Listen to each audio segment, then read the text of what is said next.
Hi, I'm James Catherall, founder of Catherall Audio. This video will be a quick start guide to the Yamaha TF series mixers, so I won't go in depth on any specific area of the mixer.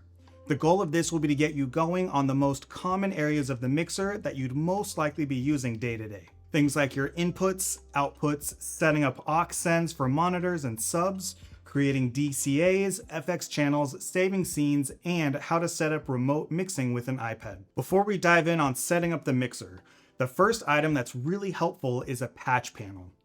The connectors on the Yamaha TF are high quality and durable, but it's better to be safe than sorry. If you're regularly plugging in and unplugging cables from the mixer, a patch panel can help extend the life of your connectors. It only takes one wrong bump or for someone to trip on a cable and rip it out of the connectors for it to be completely ruined. And when that happens, you have to send the console back in to get serviced and you'll be out a mixer for that entire time. But if you have a patch panel like this one, you can easily swap out connectors if they get broken or switch out the entire patch panel to make it quick and easy. These are really affordable and will be well worth the money. This one is able to be configured just how you'd like it. Right now I have it set up with 2 outputs on each end and 8 inputs in the middle. Then I get these 4-channel snake cables to run from the back of the mixer to the back of the patch panel. Now from here on out, I'm only plugging into the patch panel and leaving the cables on the back of the mixer completely alone. Now onto the mixer. Starting with inputs, I'm using the TF5, so I have 32 inputs available on the back. These are combo jacks, meaning I can plug in an XLR or a 1/4-inch cable directly into it. Let's walk through setting up a channel on the mixer. I've plugged this microphone into channel 1, and I'm going to go on the front of the mixer and I'll press the select button at the top of channel 1. The input patching on the Yamaha TF console is locked, so the channel that you plug the cable into will always be the same as the fader on the front of the mixer. Now on the screen, I'm going to tap on the top square of channel 1. This is referred to as the head amp control on the mixer. On this menu, there are a few things that I can do. At the top is the input source selector. The input option is the connector on the back of the console. The USB option is for sending audio from a computer to the Yamaha TF via the USB connection on the back. And the slot is for the TO1608 stage box that you can get separately. For now, we're going to leave it on input since I plugged the microphone into the connector on the back of the console. Now let's work on setting the gain. The gain slider is here at the bottom, and right above that is the gain finder. This will help us establish a proper gain level for the channel without clipping. We want to aim for most of the signal hitting this large green line in the middle and avoid ever hitting the far right red line. This is also where I can pair channels into stereo channels. This is useful when running something like a synthesizer or overhead mics, so I can adjust both channels simultaneously. At the top of this menu, I can select how I want to pair the channels. Because I'm on channel 1, I can only pair to channel 2. But if I go somewhere else, like channel 9, I have the option to pair 9 and 10 or 8 and 9. I can also pair 2 channels by pressing and holding the select button and tapping the select button of the channel beside it. The select button will begin flashing, and this lets me know that they've been paired as stereo channels. Next, I want to dial in my EQ, gate, and compressor. You'll find those right below the head amp control on the channel strip. The EQ is a 4-band parametric EQ along with a high-pass filter. This button at the top left will let you know if the EQ is enabled or if it's bypassed. If it's green, then it's enabled. If it's gray, then it's bypassed. That'll apply to a lot of the buttons across the different menus on the mixer. Yamaha has provided some really helpful presets that you can use as a starting point. Press the star button at the bottom left under the screen. This opens up the preset libraries. There are a lot of options to start with based on the instrument you're amplifying and the type of microphone you're using.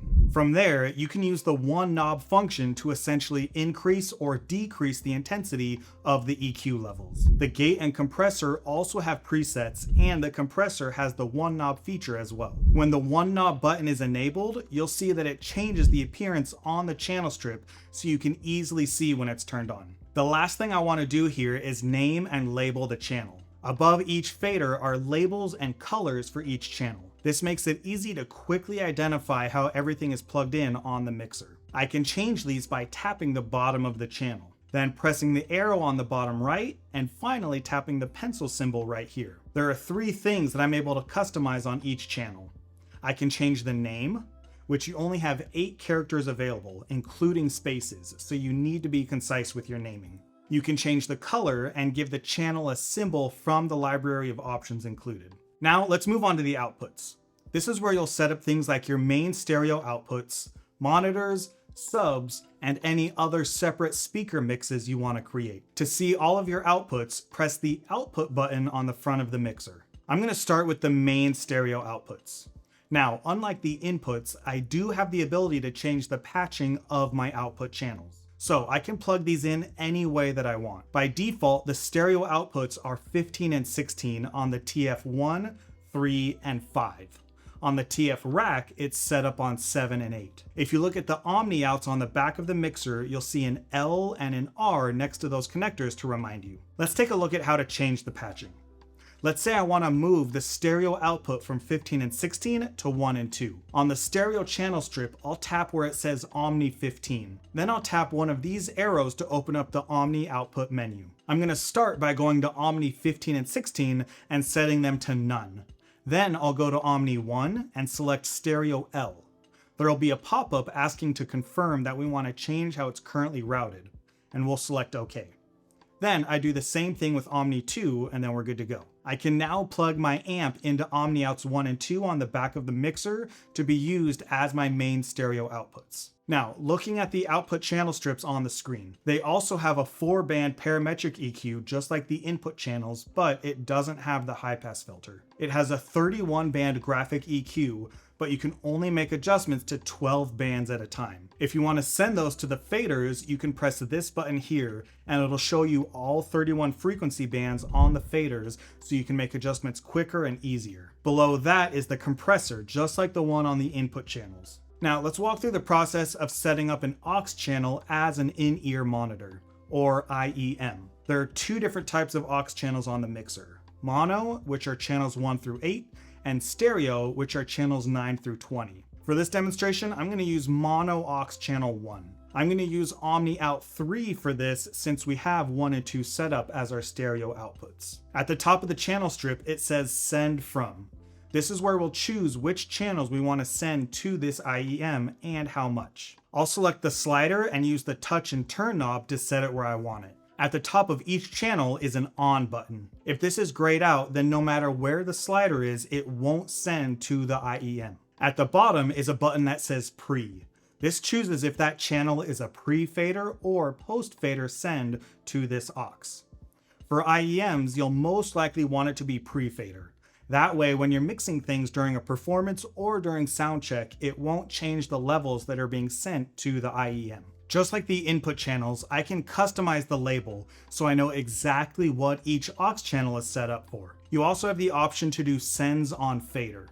This will show you how much of each input channel is being sent to each aux channel. So if you're using multiple aux channels, you can quickly check the mix of each one. Here on the right side of the mixer, you'll see a button for each aux channel along with the label sends on fader. When I press each one, the faders will adjust to show the mix of that specific aux channel, so I can grab multiple faders at once with my fingers and move them where I want them. Then I press the same aux channel again to return to the main stereo fader mix. Now let's set up our DCAs. These are groups of channels put together that can be adjusted with one fader. So if you have 5 mics on your drum set, you can put all of them on one DCA, which will allow you to adjust the mix of the entire drum set at once without needing to move a bunch of individual faders. To do this, I'm going to press both input buttons at the same time. This shows all 8 DCA channels that we have available. I'll select DCA 1, and at the top of the channel strip, it says DCA Assign, and has a picture of a grid. Once I tap on that, it'll show me all of the inputs on the mixer, including the stereo input channels and the effects channels. Then I tap on each channel I want to include in DCA1, and they'll be highlighted in white. It then shows me on the channel strip which input channels are contained inside of that DCA. And I'll see the rollout of the DCA on faders 1 through 8 of the mixer. I can also customize the label of each DCA just like my inputs and aux channels. Then I repeat that process for each DCA that I want to use. Now, moving on to the effects channels. We have 2 effects channels available to us by default. To select the type of effects I want to use, I'll tap the edit button here on FX1. Right now it's set up as a hall reverb, but I want to change that. I'll tap the arrow at the top right, and now it shows me the full list of effects that come with the TF series. It's well worth testing each of these out individually to see how they sound and how much you like them. For now, I'm going to switch to a plate reverb by tapping on it here. Now I have all the parameters for this specific effects. Each one will have different parameters that can be adjusted. They also have multiple pages that can be accessed with these numbered buttons at the bottom of the menu. Once I have it all dialed in how I want it, I can start sending these channels to this effects bus. This function is very similar to the aux channels that I went over earlier in this video. The effects channels have an EQ, but it's only a 2-band EQ to shape the sound. Now, to adjust the overall level of the effects that goes to the stereo output, you can use this knob on the front of the mixer. Just keep in mind that this will adjust the level for every channel that's being sent to it. If you want a single channel to have less effects on it, you'll want to adjust its send level on the previous menu. Or you can use the sends on fader function just like the aux channels. The effects buttons are here at the bottom. Now that we have everything dialed in, I want to save all of these settings so I can quickly recall them later. These are referred to as scenes on the TF series mixers. This area at the top left shows me the letter and number label of the scene, which will be an A or a B followed by a 2-digit number. And next to that, we have the name of the scene that we gave it. To access the scene menu, I'm going to tap anywhere up here. There are 2 pages of scenes. Each one can have 100 individual scenes saved on it. If you want to save a new scene, first you want to find a blank area in this menu, or you can tap on a previously saved scene if you want to overwrite it. Then I'll press Store at the bottom left, and it gives me the option to title it and give it a comment that can have a bit more information about that scene. When titling a scene, you can use 16 characters, including the spaces. So you have a little bit more room than the input channels, but still not a lot. So remember to be concise with the names. It then shows you when the scene was saved according to the internal clock on the mixer. So make sure it's accurate so you can refer to these reliably. Now, when you want to bring those settings back up, you need to highlight the scene you want and press the recall button, and it'll instantly bring everything back to where you had it. If you have unsaved changes to a scene, it'll show you this E to remind you that you have edits that haven't been saved yet. For the last part, let's go over how to set things up so you can make changes to the mixer remotely using an iPad or an iPhone. The iPad has a free app developed by Yamaha called StageMix. This is a full-fledged app that you can use to adjust almost anything on the mixer exactly as if you were standing right in front of it. The iPhone app is called Monitor Mix and is a bit different. It only allows you to connect to an aux channel and adjust its overall volume as well as the mix for that specific channel, which basically makes it a convenient monitor controller for a performer because most people have an iPhone, so you don't need to get a dedicated monitor mixing device. To set these up, you need a wireless access point and a network switch, or a router, which usually contains both of those in one device. Then you need a Cat5e or higher Ethernet cable. Plug one end into the back of the TF and the other into the switch or router. Then you'll need to set up your network and connect your iPad or iPhone to it. That process will be highly dependent on the brand and model of router or wireless access point you're using. Once that's done, go to the TF and tap on the gear on the top of the screen to get to the settings menu, and tap on the network button towards the bottom left of this screen. This is where you'll be able to configure the network settings. If you're not super network savvy, then it's best to stay on DHCP. But if you feel confident with that stuff, then you can use the static IP setting. Below that, you can give your specific TF unit a name that'll pop up when trying to connect to the console remotely with StageMix, Monitor Mix, or TF Editor, as well as a PIN number to have more control over who can connect with Monitor Mix. Finally, if you're running on firmware 3.6 or newer, you'll have a refresh button on the bottom right. This refreshes the DHCP lease, which can help if your device is unable to find the Yamaha TF unit. If you're running on an older firmware than 3.6, another workaround is to go to the static IP setting and then switch back to DHCP. That's it for this video. If it was helpful, I'd really appreciate it if you leave a like, Don't forget to subscribe, and I'll see you in the next one.